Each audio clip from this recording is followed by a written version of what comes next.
guys, welcome to Beard's Eye View, and this is what I thought of the first trailer for X-Men's Dark Phoenix. Yes, so along with a teaser poster, we got our first teaser trailer for X-Men Dark Phoenix. I assume it's going to be the last X-Men film we're going to get via Fox, because obviously now the deal's sorted with Disney and the X-Men and Fantastic Four are all going to be moving into the Marvel Cinematic Universe.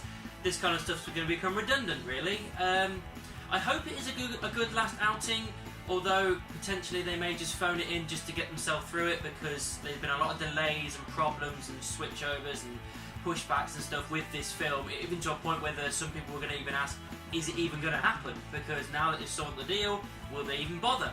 But it is happening. It's happening next year, and we got our first trailer, and it was an alright trailer. When I say alright, you know, it was a fun trailer. It did what it needed to do. It kind of got you a rough idea of what's going on, and you know, that's all it needed. It showed some pretty decent things. I quite like the fact they've gone for some real classic looking X-Men suits here, because this is based in the 90s, but the suits look really 80s looking. It looks pretty awesome. I'm glad they've kind of gone with that style finally, I suppose, really. I mean, even those suits at the end of Apocalypse, I would have been fine with those. All those different ones, they look pretty cool. But with this, they're all gone with the same kind of X-Men suit, and I'm still happy with it. Of course, Jean Grey becoming the Dark Phoenix is the main point of this story. By the looks of it, it seems like they're kind of retreading the same ground as Last Stand, but hopefully they'll improve on it and make it better, because that one obviously wasn't really that great. They kind of mucked up the Phoenix character there and just kind of made it not really developed whatsoever. But with this, they've got potential to turn that around. There's some really good actors behind it, as long as they don't phone it in. Although I am kind of worried that Jennifer Lawrence might phone it in, because she kind of did a bit with Apocalypse. But I am looking forward to this film. I hope it's a final good outing and not just a let's get it out of the way film. I want it to be, if it is the last one that these guys are going to be doing, that it's a good final chapter and they finish and polish everything off nicely.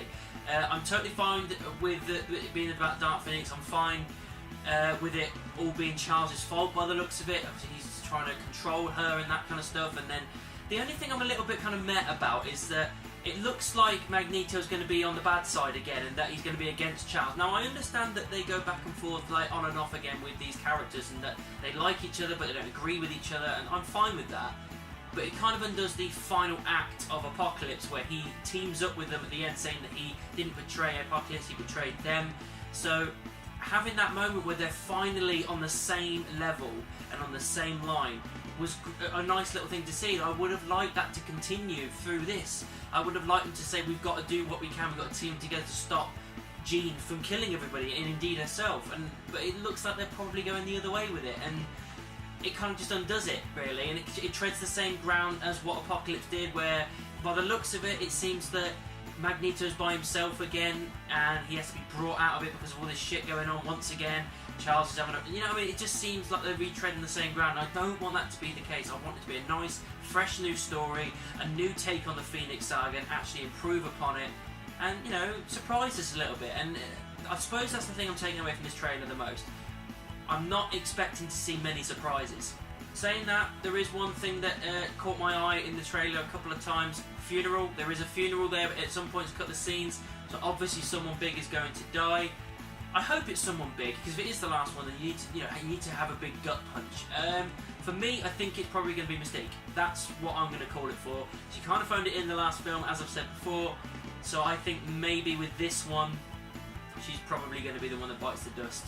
Kind of links Magneto and Charles together, maybe. I don't know. Beyond that, nothing else really happens, and as you see a couple of other shots of the characters, obviously Beast, Cyclops, Nightcrawler, all these other characters that we like. I saw this blonde chick in a church. I don't know who she is, what she's doing. Overall, guys, it was a fun trailer. It did what it needed to do, although it didn't show too much, which I'm alright with.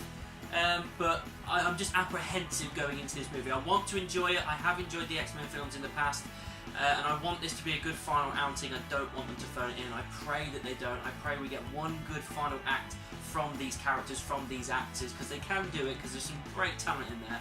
I hope that they can do it in this film. I'm on the fence at the moment. So that's what I thought of the first trailer for Dark Phoenix. What did you think about it? Let me know down in the comments, or send me an email. You can also find me on the various social media, Facebook, Twitter, Instagram and Tumblr. Just type in Beard's Eye View anywhere, and I'm sure you'll find me. Don't forget to like, subscribe and share my videos. I'll see you soon.